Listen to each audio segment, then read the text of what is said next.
welcome back. I hope you've taken time to answer the first question. Why do you want to be a firefighter? And you've got a really compelling why. Congratulations if you've done that. That's the first step. Now, the second question that you must answer is this one. Are you willing to do what it takes? Now, most people go, yes, of course I am, but there's a few questions that I have within this question that it's really important for you to answer to ensure that you really will do what it takes. Because I'm sure you've had a day in your life when you've woken up and you go, oh, I don't really feel like doing this. Or you've got back from your day job and you know you've got some studies to do, perhaps it's algebra or looking at some of the interview questions, and you're tired, you've had a long day and you go, oh, I really don't feel like doing this. I'd much rather chill out, watch Netflix. I know this can happen because I've spoken to a few of you before. And remember, what sets exceptional people apart is that they will do the things that others won't do. So to achieve your goal, we have to help you create an exceptional mindset. Now, the second question, as I've said, I've got it here for you.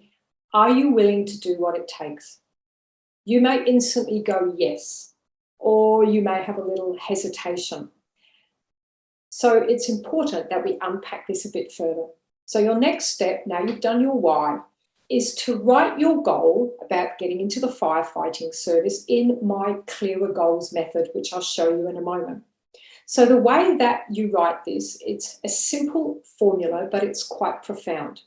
You write it as it's the present tense. So it is now, and then you put a date. Now, you may not know when you're going to get into the firefighting services, but you have to shoot for something. So put a date that seems realistic and possible, because we can always change them, but we have to have something to shoot for.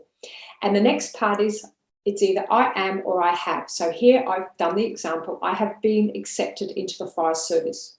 And the last bit, I am feeling. That's the key part. I am feeling ecstatic and super proud. That also comes back to the first question we did on your why, because you want to make sure that the feeling that you will feel when you've got into the fire service connects with the feelings and a good feeling for your why for getting there in the beginning. So that's the formula for the Clearer Goals method. Now you'll find a handout that I've attached in this short program, how to write clearer goals. So the steps, very briefly, you want to write it short, make it concise, which is the way I've just shown you. You want to look, what was your goal look like when you're standing there having achieved it? Use all your senses. What will you hear? What will you see? What will you feel? So that's to help you really get clear and step inside the moment of success. And as I've mentioned, it must excite you. You've got to be drawn towards what you want. I'm going to come back to the A because that's the piece in this question that's the most important. The results is step beyond your goal. What else is happening as a consequence of you having achieved your goal? It's a really good thing to look at what else might be happening in your life because of it.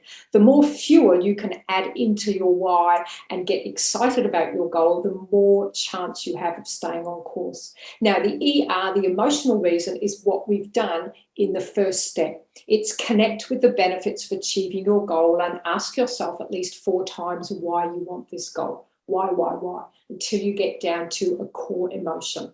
So that's very similar to what we've done in the first step. So do it again here and make sure that you can really connect with your goal. Now, the part we're going to look at is the action. And the question I have here is, carefully consider the actions required to achieve your goal. What sacrifices will you have to make? Are you prepared to do what is necessary? Because if not, you may have to rethink your goal and its significance. So those are the questions that you need to answer. See, everything has a cost and a benefit, or a cost and a reward. And because as humans, we are hardwired to avoid pain and discomfort and danger, which often means doing the things we know we need to do, but we don't. And we are also drawn towards instant gratification, not deferring long-term gain. We have to make sure that we are clear about what we're going to have to sacrifice. Otherwise, I guarantee you will not show up and achieve that level of excellence that is necessary to become a firefighter because you have chosen one of the most prestigious and elite jobs, with a very small percentage of people that make it. So it's important that you answer these questions so that you're really sure and clear that you will do what it takes. So are you prepared to do what is necessary? What sacrifices will you have to make? Will you have to give up some night with Netflix? Will you have to give up socializing with your friends at the weekend? Will you have to turn down some parties or some outings or fishing or adventures? Will you have to sacrifice a bit of family time, socializing or downtime or sleeping? It's important that you are aware of the sacrifices that you'll have to make. Because if you haven't uncovered them, you'll find that you are the person that dibs out and goes and watch Netflix instead of someone else that knows they'll go and do a bit of algebra first before they watch Netflix.